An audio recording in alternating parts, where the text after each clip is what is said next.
Target ర్యాండమ్గా చేయరు, వీళ్ళకి ప్లాన్గా ఉంటుంది. మీ అకౌంట్లో డీటెయిల్స్ మీరు క్లిక్ చేసిన దాన్ని బట్టి మీరు ఎక్కడో ఒక దగ్గర డీటెయిల్స్ ఇస్తారు. నేను మొన్న ఎగ్జిబిషన్కి వెళ్ళాను. ఎగ్జిబిషన్లో బంపర్ ప్రైజ్ అని పెట్టాడు, ఒక డబ్బా పెట్టి. మనం మంచిగా నీట్గా మన phone number, address, bumper prize, greed, మన మెయిల్ ఐడి, ఫోన్ నెంబర్, ఆడికి ఇంకేమైనా డీటెయిల్స్ అడిగితే ఆ డీటెయిల్స్ అన్ని తీసి చిట్టీలో పెట్టి అక్కడ వేస్తున్నాడు. అసలు వాడు ఎవడు బంపర్ ప్రైజ్ ఇవ్వడానికి?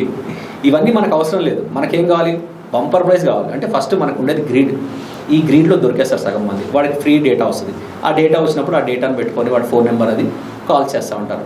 ఏమని చేస్తాడు? ఫస్ట్ కాల్, మేడం మీకు ప్రైజ్ వచ్చింది అంటాడు. లోన్లో కూడా మీరు లోన్కి కూడా మీరు ఎక్కడో ఒక దగ్గర అప్లికేషన్లు ఇస్తుంటారు. లోన్ కావాలంటే క్లిక్ చేయడం లింక్ మీద, అవి ఆ డేటా వాడి దగ్గర ఉంటుంది. మీకు ఎప్పుడైతే లోన్ కావాలా మేడం మీరు అప్లై చేశారు కదా అంటే అవును అంటుంది. ఇప్పుడు బంపర్ ప్రైజ్ విషయంలో కూడా అవును మీరు అప్లై చేశారు కదా, మీకు బంపర్ ప్రైజ్ తగిలిందని కాల్ చేస్తాడు. మీరు ఏమంటారు? రే నేను అప్పుడు వేసిన ఎగ్జిబిషన్లో నాకు బంపర్ ప్రైజ్ తగిలిందని చాలా సంతోషం. వాడికి ఏం కావాలి? డేటా కావాలి.